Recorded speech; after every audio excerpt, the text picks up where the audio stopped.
amri wahlul 'uqdatam min lisani yafqahu qawli, amma ba'd. Alhamdulillah, Bapak, Ibu-ibu, jamaah salat subuh yang dimuliakan oleh Allah. Kita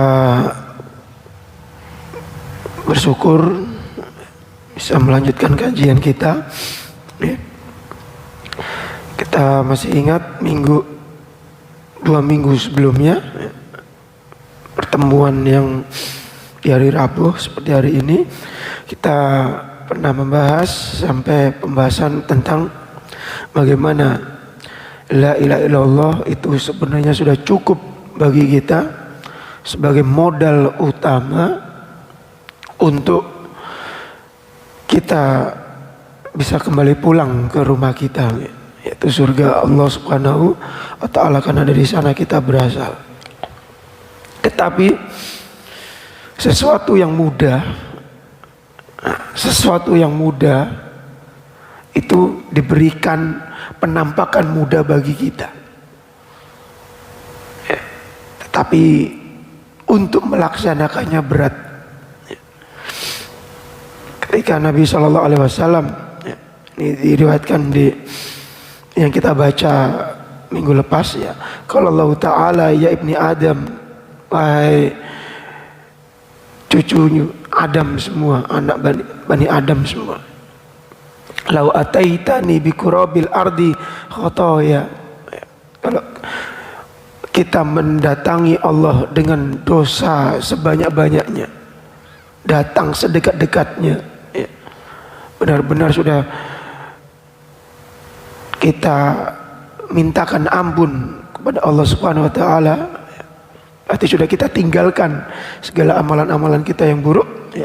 Tsumma lakitani, dan kita datang itu dalam kondisi la tusyrik bi syai'a, tidak melakukan kesyirikan, la ataituka bi qurabiha maghfirah, maka langsung aku berikan, aku datangi engkau, Allah mendatangi kita, ya, itu dengan kedekatan maghfirahnya, terhapus semua. Jadi ibarat mendekat gini, sudah saling mendekat, yang lainnya sudah terhapus. Sebegitu mudahnya Allah memberikan garansi, tetapi syaratnya sangat berat karena perlu keistiqomahan. Kita tidak cukup mengatakan, oke Allah, saya tobat. Tidak sedemikian. Ketika masih diberikan nafas, itu konsekuensinya. Maka ketika sahabat Anas, ya, itu sangat senang sekali ketika Nabi Muhammad SAW mengatakan hadis qudsi, ya, kalau Allah tabaraka wa ta'ala, Allah berfirman yang tidak dikekalkan di dalam Al-Quran, ya ibni Adam, innaka ma da'autani wa rajautani wa fartulaka, kalau benar-benar berharap kepadaku, ya aku ampuni, maka minka wala ubali, dan enggak akan aku lihat kembali apa yang telah engkau lakukan. Tapi syaratnya keistiqomahan. Apa? Ya ibni Adam, lau balagta dunubaka ananas samai, bahkan sampai, kalau bahasanya orang sekarang itu nyundul langit, dosa kita itu sudah nyundul langit, sudah keterlaluan. Thumma istaghfartani, meminta ampun kepadaku, ghafartu laka wala ubali, ya. Kata kuncinya adalah pengakuan. Nah, kalau dengan masih ingat hadis yang sangat masyhur ini di Sahih Muslim, ketika Abu Umar Ibni Abdillah Ats-Tsaqafi itu berkata kepada Nabi, nanya ke sahabat, kan tidak selalu setiap hari ketemu Nabi SAW, banyak sahabat-sahabat besar, tanya sana kemari, dia bingung. Sebagai orang awam pinginnya yang simpel-simpel. tanya ke ustadz ini kok tambah bingung ya. Ketemu Nabi, langsung nanya, ya Rasulullah, kulli fil Islam. Nah, ini orang umum, ciri khas orang umum, simpel saja lah. Karena pertanyaan simpel, jawabannya simpel tapi berat. Ya wahai Nabi, katakan kepadaku tentang Islam, la as'aluhu anhu ahadan ghairak. Yang mana nggak akan aku tanyakan kepada selain engkau. Wis cukup pada engkau, karena engkau adalah nabinya Allah. Katakan, rangkum saja, Islam itu apa sih? Qala, maka Nabi jawab, pertanyaan ringan, jawabannya ringan. Pertanyaannya berat, nanti jawabannya berat. Qala, kul amantu billah tsumastaqim. Beriman kepada Allah, istiqomah. Nah, kan berat. Jawabannya ringan.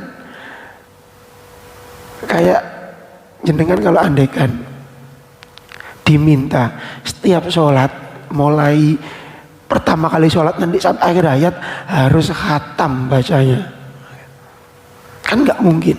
Tapi lihat, yang diwajibkan dalam sholat cuma la sholata illa bi fatihatil kitab, cukup dengan al-fatihah sah sholat kita, sampai sudah di luar kepala. Yang tertulis susunahnya sudah nggak ingat. Tapi yang selalu ditekankan ihdinas sirotol mustaqim, ditekankan terus menerus, ihdinas sirotol mustaqim, jalan yang membawa kita kepada keistiqomahan. Kan bingung, bagaimana itu jalan yang membawa keistiqomahan? Kemudian diberikan jawaban oleh Allah Subhanahu wa taala, sirotol ladzina an'amta alaihim. Kita mencontoh sesiapapun yang Allah berikan hikmah dalam menjalankan kehidupan ini, yang berpegang teguh kepada jalannya Allah. Yang mana apa?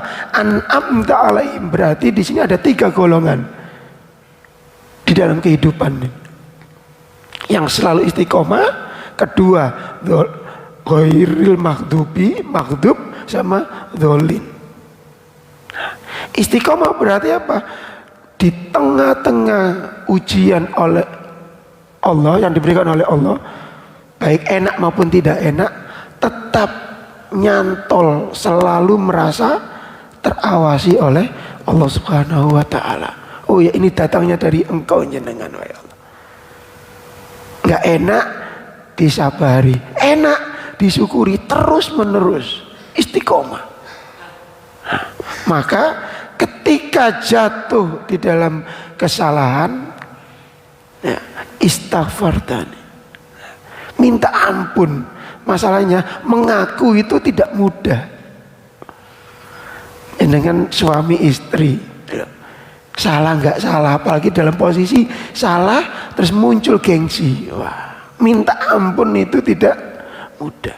Maka yang perlu ditekankan di sini, ketika nanti jenengan buka kembali Al-Qur'annya di Syu'ara ayat 88-89, yaumul la yanfa'u malun wala banun illa man atallaha biqalbin salim. Kembali lagi, tidak akan ada memberikan faedah apa yang kita cari di dunia mati-matian kalau hati kita itu tidak bersih. Dan lihat sekarang anak-anak kita malah sekarang dipertontonkan, ya, pokoknya mencari duit apapun caranya dihalalkan, yang penting cuan. Media sosial,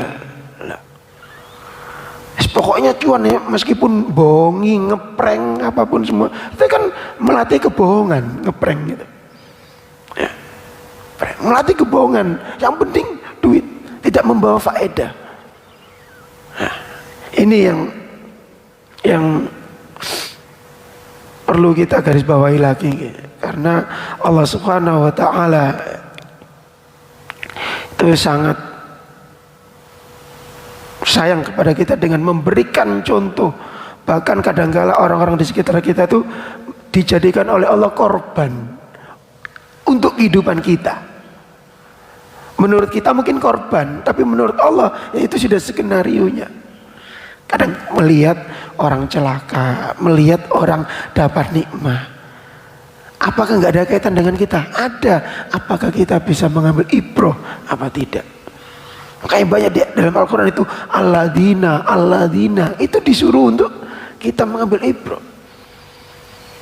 Apalagi di dalam Al-Fatihah alladzina an'amta alaihim, kita minta nikmat. Tapi Allah menggarisbawahi, tirulah orang yang aku beri nikmat. Bukan cuan dalam arti cuan, tapi nikmat. Nikmat yang membawa kepada keistiqomahan. Karena kita disuruh berpikir, mengaktifkan akal pikiran kita. Akal yang harus membawa kepada qalbun salim. Karena seringkali antara akal, pikiran dan perasaan tidak nyambung. Perasaan difahami secara materi, padahal tidak seharusnya. Qalbun salim adalah ketentraman.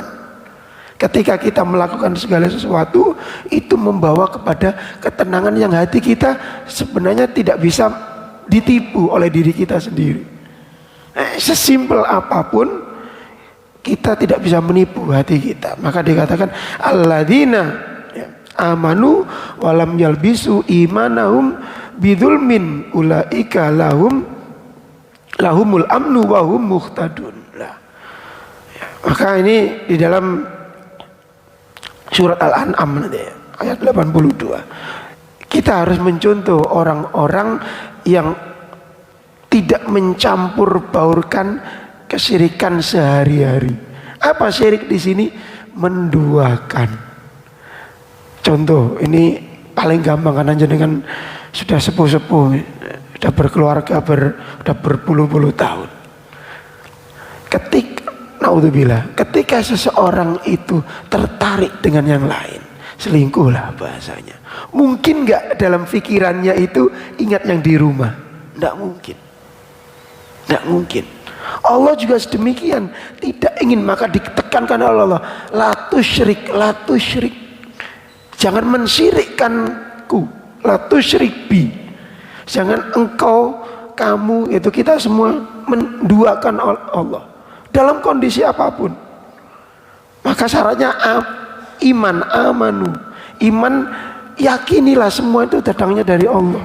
Meskipun mata kita nggak bisa menangkap, tapi Allah bisa diketahui secara keilmuan. Maka kalimatnya jelas di dalam surat Muhammad, fa'lam annahu la ilaha illallah. Untuk mengetahui Allah bukan dengan fandur, lihatlah, tidak.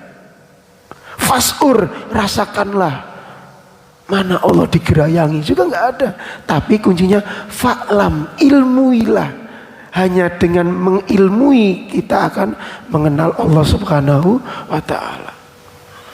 Maka setan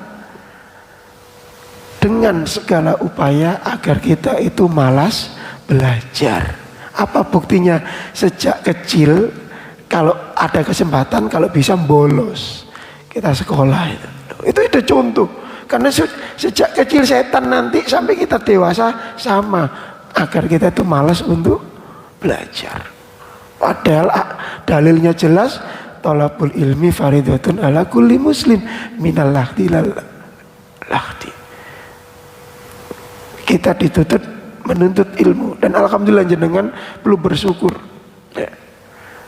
Usia segini masih juga semangat, karena menuntut ilmu tidak hanya di bangku sekolah, tapi juga di bangku kehidupan ini. Semoga ini membawa manfaat. Pembahasan kita yang sangat singkat tapi berat. Amantu billah tsumastaqim. Apapun yang kita ketahui sedikit kita istiqomai. Terutama apa? Ini pesan saya untuk diri saya dan untuk jenengan semua. Ini setelah kita salat subuh, kita akan laporan lagi kepada Allah nanti jam 12-an duhur. Laporan kepada Allah itu adalah kita harus melaporkan dosa-dosa kita. Karena ketika sholat kita membaca Rabbi firli, Allahumma firli. Nah, kalau jenengan nggak membawa dosa ke dalam masjid, apakah jenengan bisa khusyuk? Kan lucu loh, kamu nggak ngerasa berdosa, ngapain minta maaf kepadaku? Maka kita harus membawa segala dosa-dosa kita, karena kita penuh dengan kekhilafan. Manusia tempatnya dosa. Maka setelah subuh ini sampai nanti duhur, ketika kita duhur, kita harus mampu fokus. Fokus apa? Apa yang telah kita lakukan mulai subuh ini sampai nanti duhur. Kekhilafan apa saja? Baru nanti duhur kita bawa ke asar. Kekhilafan apa saja yang kita itu, sehingga kita sholat kita bisa khusyuk dan semakin dekat kepada Allah. Karena memang setiap sholat kita itu tidak sekedar rutinitas, tetapi melaporkan kondisi diri yang memang sangat dhaif. Subhanakallahumma bihamdika nasyhadu an la ilaha illa anta nastaghfiruka wa natubu ilaik. Assalamualaikum warahmatullahi wabarakatuh.